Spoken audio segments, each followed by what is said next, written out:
My name is Elise Gardner, and the moment my manager Croft Brennan told me my dying father wasn't his problem changed everything about who I thought I was. I stood in that sterile break room still wearing my stained uniform from the diner where I'd spent 3 years serving coffee to people who barely acknowledged my existence, begging this man for 1 week off because my dad was taking his final breaths in room 247 of General Hospital. Croft didn't even look up from his scheduling papers when he said, "Find coverage or don't bother coming back. Your personal drama isn't my concern." The words hit me like a freight train, derailing everything I believed about basic human decency. I'd worked every holiday, covered every sick shift, stayed late without complaint, and this was my reward.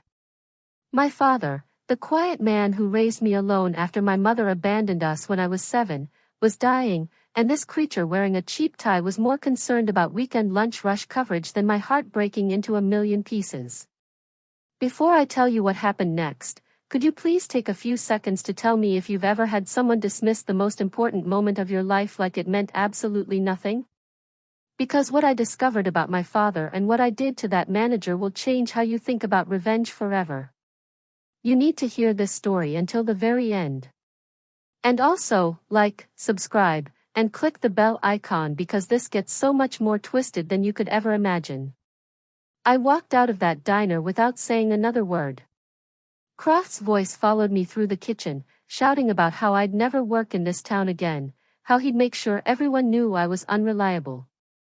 I drove straight to the hospital where my father lay connected to machines that beeped with the rhythm of his fading life. Arlo Gardner had been my whole world since I was a child. He worked from home doing what he called number crunching for boring government stuff, always hunched over multiple computer screens in our cramped apartment, wearing the same 3 button-down shirts he'd owned for a decade. Dad died on a Tuesday morning while I held his weathered hand. The nurse said he went peacefully, but peace felt impossible when my entire support system evaporated in that sterile room. I spent the next 6 days arranging a funeral I couldn't afford, fielding calls from his few colleagues who seemed genuinely shocked by his passing, and trying to figure out how someone making $11.5 an hour was supposed to handle burial costs, rent, and basic survival. The funeral was small. A handful of his coworkers showed up, along with Mrs. Patterson from next door who always complained about our television being too loud.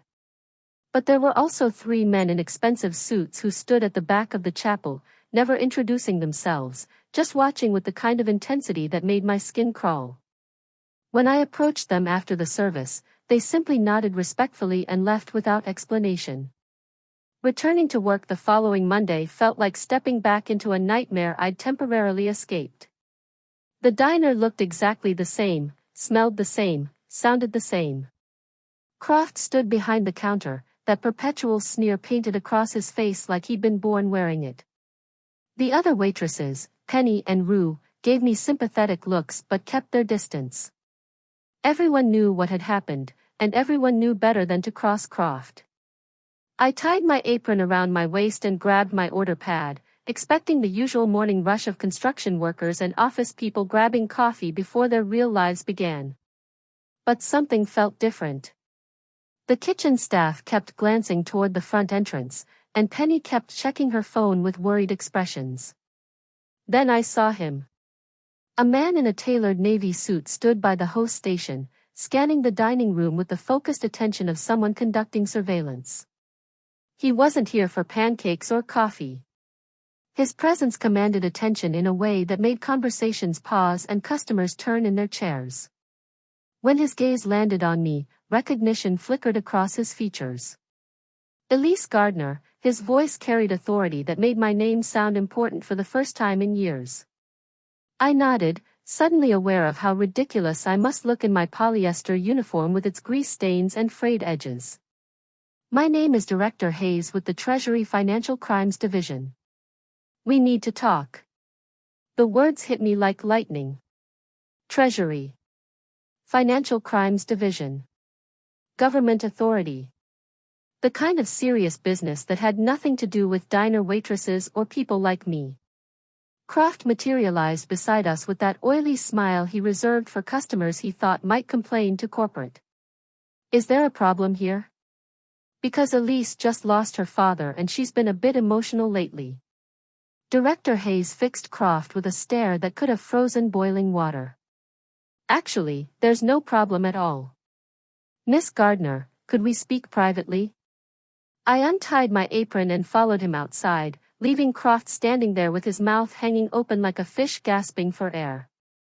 We sat in his government sedan, and Director Hayes opened a briefcase that contained documents with my father's name printed across the top in bold letters.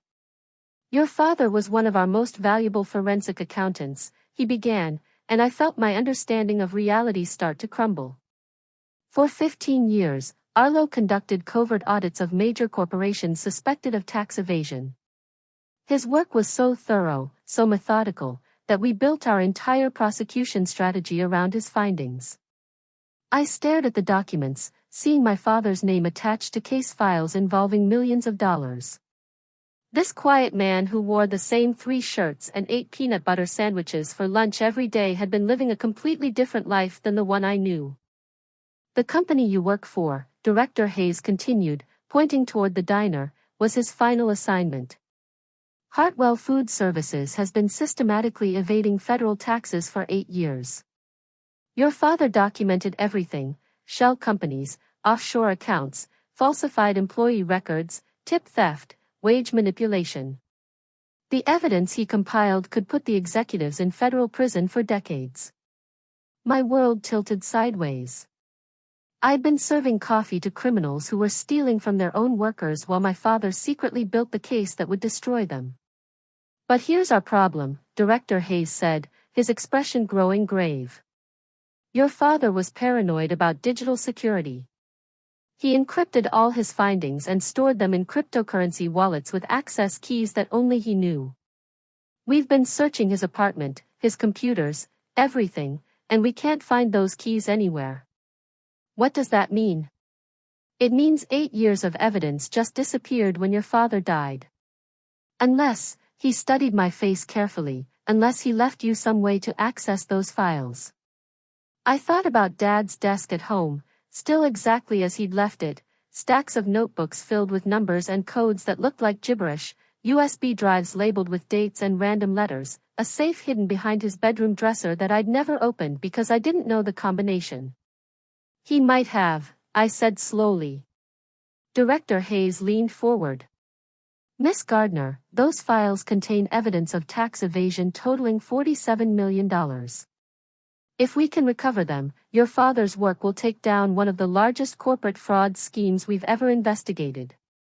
$47 million. The number felt astronomical, impossible, completely disconnected from my world of dollar tips and day-old pastries. What happens if I find these files? Justice, he said simply. And a substantial reward for your cooperation. I returned to work that afternoon feeling like I was living in someone else's life. Croft watched me with suspicious eyes, probably wondering why government agents were pulling his employees aside for private conversations. I poured coffee and took orders on autopilot while my mind raced through everything I thought I knew about my father. That evening, I sat in Dad's chair and really looked at his workspace for the first time. The notebooks weren't random, they followed patterns, sequences, mathematical progressions that meant something to someone who understood their logic. The USB drives were labeled with dates that corresponded to specific entries in his handwritten notes. The safe combination took me 3 hours to figure out.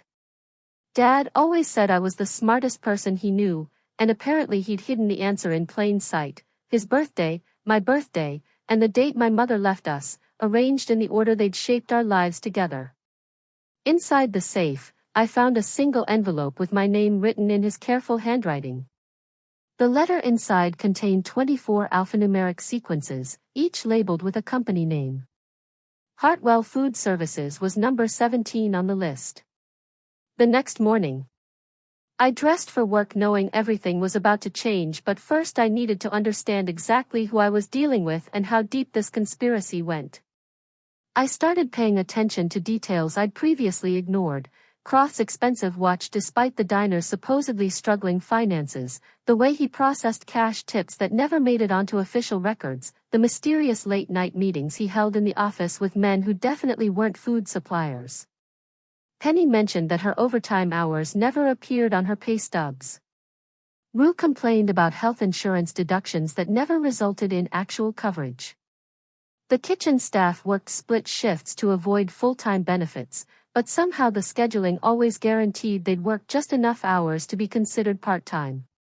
I began documenting everything: shift schedules that violated labor laws, cash register readings that didn't match reported sales, customer counts that seemed impossible given the actual foot traffic, every detail my father would have noticed if he'd been investigating this place. 3 weeks after the funeral, I'd accumulated enough evidence to understand the scope of what Dad had been building. Hartwell Food Services wasn't just evading taxes, they were systematically stealing from every employee who worked for them while creating fraudulent records that made the whole operation look legitimate. But I also realized something else: I didn't have to give this evidence to the government immediately. I had other options. Late one night I researched Hartwell's main competitor, a company called Summit Restaurant Group that had been trying to expand into our territory for months. They'd made several attempts to buy out Hartwell's locations, but the deals always fell through due to what the business journals called regulatory complications.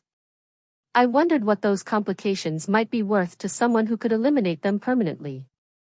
The next day I called Summit's corporate offices and asked to speak with their acquisitions department. Within an hour I was sitting across from their development director, a sharp woman named Victoria Cross, who listened to my proposition with the kind of focused attention that told me she understood exactly what I was offering. "Let me make sure I understand," she said carefully. "You have documentation that could force Hartwell into federal bankruptcy and criminal prosecution, and you're willing to provide that evidence to us instead of the authorities for the right price?" I confirmed. "What did you have in mind?" $47 million, the exact amount they owe in back taxes. Victoria's eyes widened slightly, but she didn't laugh or call security. Instead she asked, "Why that specific number?" "Because it's what justice costs." We negotiated for 2 hours. Victoria made calls to lawyers and executives and people whose titles I didn't recognize. By the end of the meeting we had an agreement.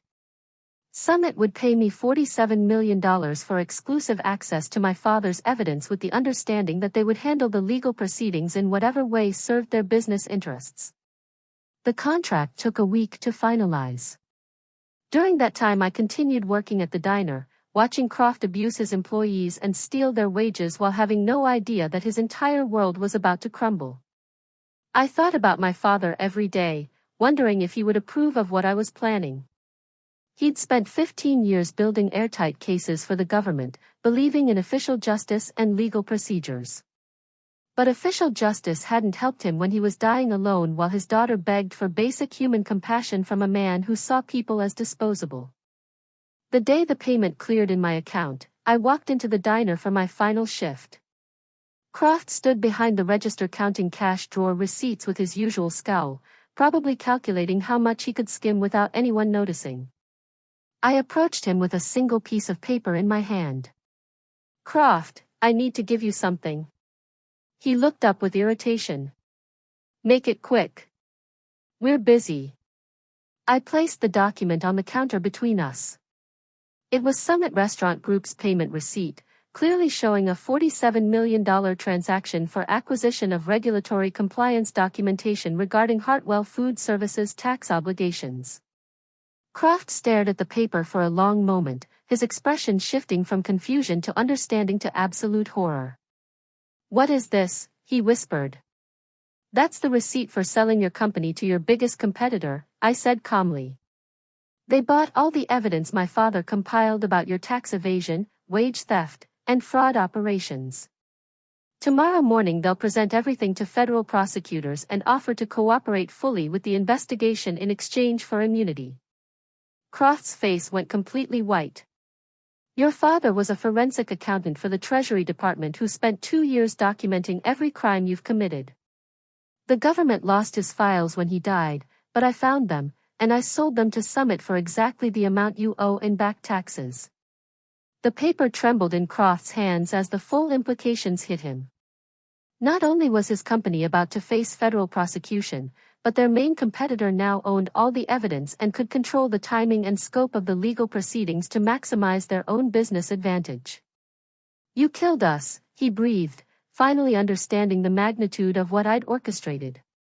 "No," I corrected, untying my apron one final time. "You killed yourselves. I just made sure you paid for it." I walked toward the exit, leaving Croft standing there clutching that receipt like it might spontaneously combust and take his problems with it. But I wasn't finished yet. The real beauty of my plan was just beginning to unfold. Within 6 hours, Summit's legal team had filed preliminary motions with federal court, presenting themselves as concerned competitors who discovered evidence of systematic tax fraud. They positioned themselves as civic-minded corporate citizens helping law enforcement uncover criminal activity. The media coverage painted them as heroes while Hartwell became the poster child for corporate corruption.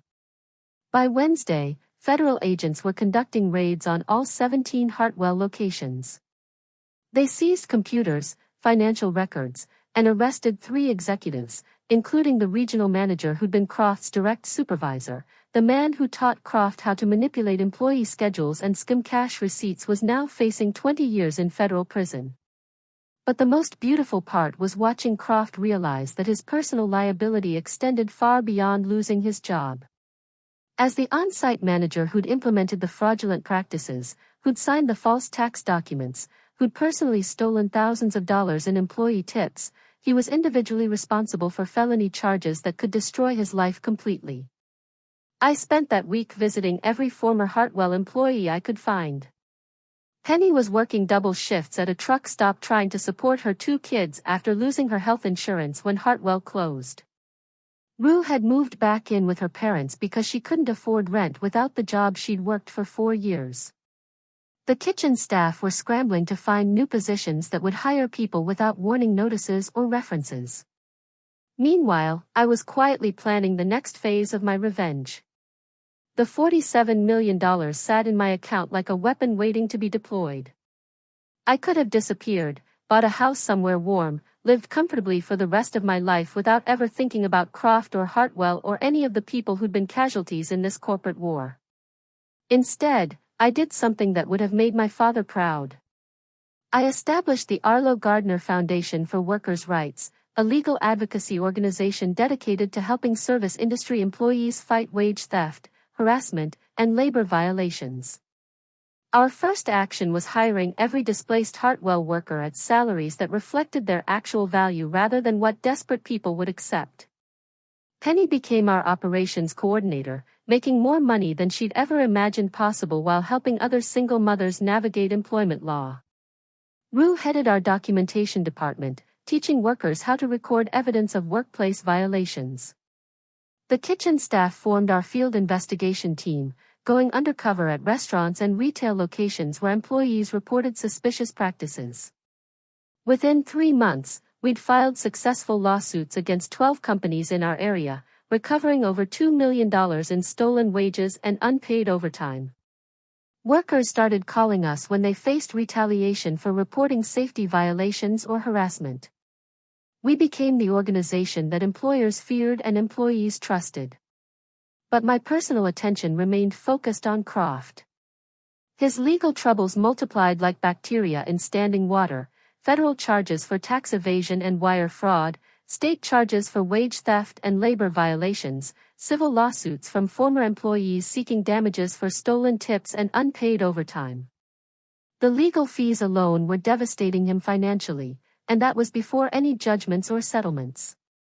I made sure to attend every court hearing, sitting in the gallery where he could see me. Never speaking. Never engaging. Just present, as a reminder of how his own cruelty had orchestrated his destruction. His lawyer eventually filed a motion requesting that I be barred from the courtroom, claiming my presence was intimidating to his client.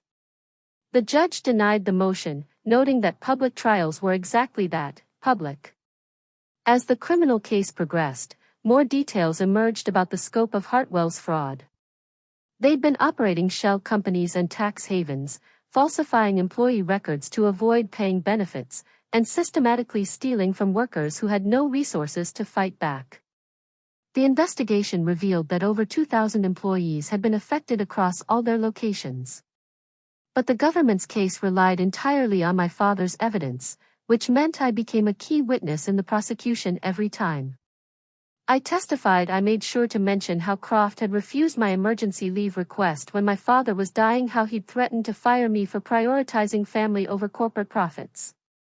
The jury looked at Croft with visible disgust when they heard that story. During the civil proceedings, something interesting happened. Croft's lawyer tried to argue that his client had been following corporate policies set by higher-level executives, that he was essentially a mid-level employee who didn't understand the legal implications of his actions. I had evidence to destroy that defense too. Through my foundation's investigation, we discovered that Croft had been receiving bonuses based on how much money he could save through operational efficiencies. Every dollar he stole from employee tips, every hour of overtime he refused to pay, every benefit he managed to deny earned him personal rewards. He wasn't just following orders, he was profiting from theft.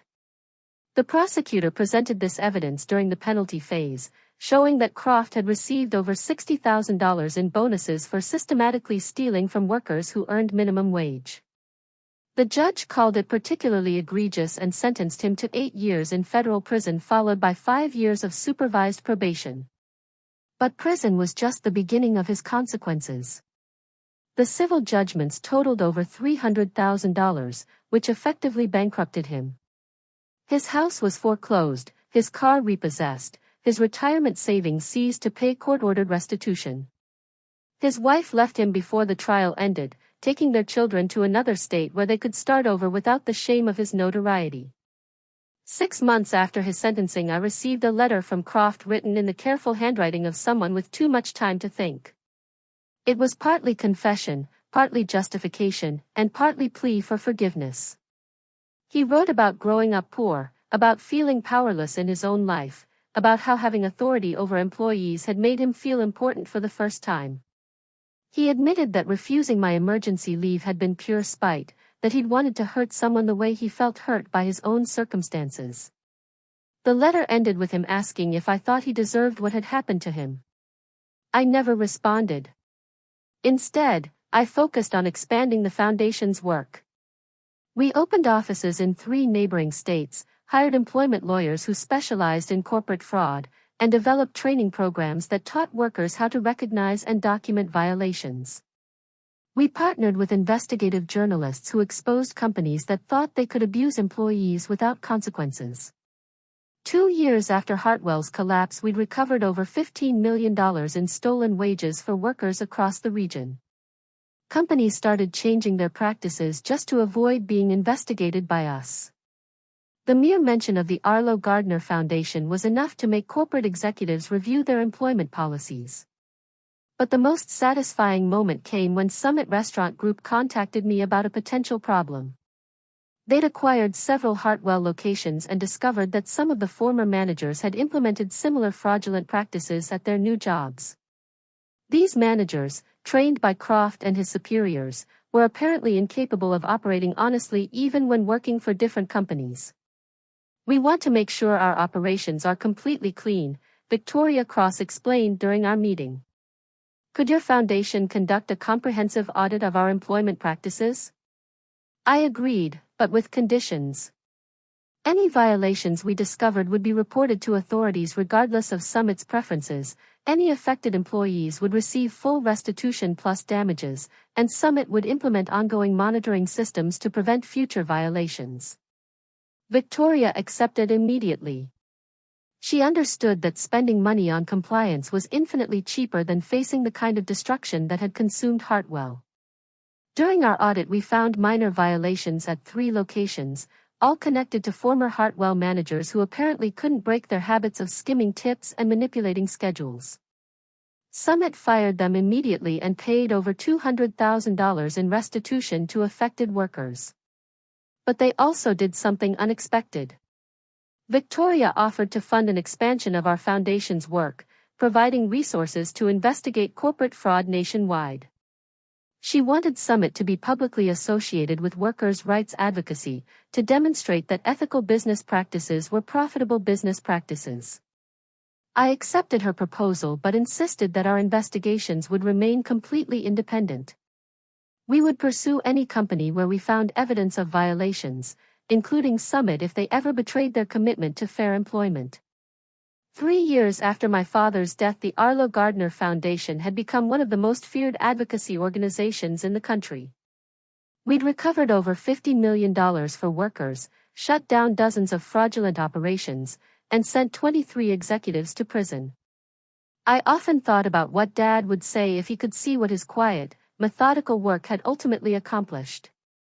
He'd spent 15 years building cases for the government, believing that official justice was the only legitimate path to accountability. But sometimes official justice needed help finding its way. Sometimes the daughter of a forensic accountant had to sell evidence to corporate competitors to ensure that criminals face consequences for their actions. Sometimes revenge required patience, planning, and the willingness to transform personal pain into systemic change that protected thousands of other people from experiencing the same cruelty. I kept Croft's letter in my desk drawer, not out of sentiment but as a reminder of why this work mattered. His words revealed the mindset of someone who hurt others because he felt powerless in his own life, who chose to abuse his authority rather than use it responsibly. There were thousands of other managers like Croft, other companies like Hartwell, other workers being exploited by people who believed that desperation made theft acceptable. My father had given me the tools to fight them. I intended to use those tools until every stolen dollar was returned, every violated law was enforced, and every worker knew they had someone willing to fight for them when their employers decided that profits mattered more than human dignity. The Foundation's newest investigation involved a chain of hotels where housekeeping staff reported systematic wage theft and sexual harassment. The evidence we'd gathered suggested connections to organized crime and political corruption that extended far beyond simple employment violations. It would be our biggest case yet, potentially involving hundreds of victims and millions of dollars in fraud. I thought about Croft in his prison cell, probably wondering how his casual cruelty toward a grieving waitress had led to the complete destruction of everything he'd built. He'd asked if he deserved what happened to him. The answer was simple. He deserved exactly what he'd given others. I just made sure he received it with compound interest.